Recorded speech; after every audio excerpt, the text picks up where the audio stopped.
Greetings, anime fans. This is Big D318, the fat and glorious bastard of anime. Welcome to the History of Anime Part 3A. I had to subdivide this part into two sections due to too much content for the time allotted. In this section of Part 3 of the History of Anime, I'll be addressing the decade known as the 1970s. So let's begin, shall we? Beginning in the 70s, the Japanese film and television industries began to compete fiercely and are going head to head. The Japanese film markets began to shrink due to the intense competition between the two industries. This forced the Japanese film studios to downsize drastically. When the film studios like Toei Animation and Mushi Productions to let go of their large portions of their animation staff, many of those animators went to television studios like A-Pro and Telecom Animation. At this point of the fierce competition, Mushi Productions went bankrupt and was revived 4 years later.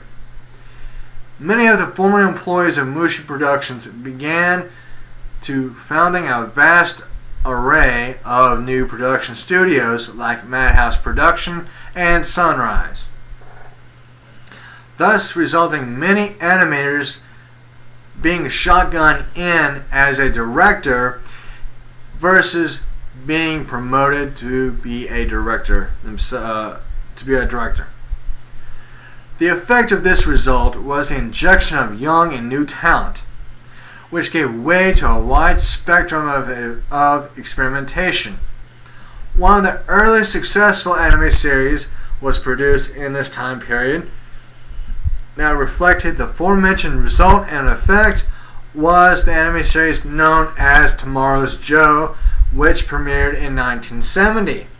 Tomorrow's Joe was the first boxing anime that became iconic in Japan at that time.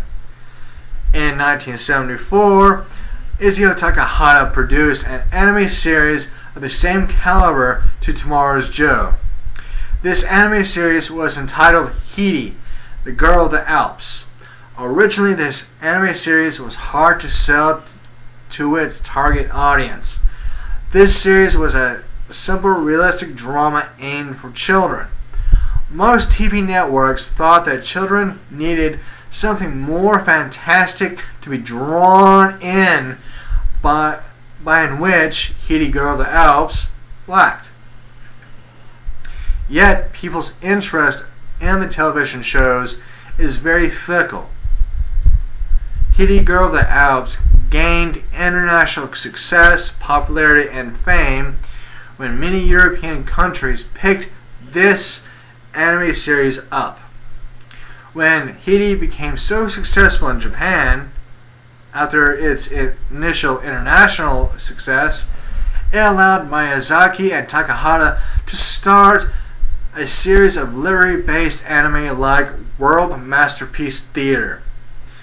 Thus, the formation of different genres of anime had been conceived. Out of this conception, the genres of mecha and space operas had formed and began to gain prominence and popularity in this time period.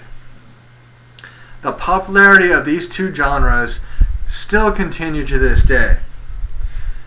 The notable anime titles of these genres in this time period are Mazinger Z in 1972 through 1974, Science Ninja Team Gatchaman in 72 through 74, Spaceship Yamato in 1974 through 1975, and Mobile Suit Gundam in 1979 through 1980. Two other subgenres spawned off of the space opera genre, and they were dubbed the Super Robot and Real Robot genres. The shows of the Super Robot genre was geared towards more of a superhero-oriented with fantastical plots, with clear-cut definitions of right and wrong, and in regards to real robot genre, was more inclined with the traditional space opera genre, with shows of complex plots, fuzzier definitions of right and wrong, and not centered around superheroes. In the late 70s, Miyazaki and Takahata left Nippon Animation for various reasons. Miyazaki's critically acclaimed productions of this time are Future Boy Conan in 1978 and Lupin III, The Castle of Cagliostro in 1979. Alright, this concludes Part 3A of the history of anime, and please look forward to Part B, where I will go through the 80s. Then Part 4 I'll restructure as this one here into parts A and B, where in Part 4A I'll address the 90s, and Part 4B I'll address Y2K till present. And Part 5 of this anime series, of this video series, I'll address how anime influenced the Western world. So, anime fans, YouTube, this is Big D318, the fat and glorious bastard of anime. I will catch you on the flip side, and peace out, dudes.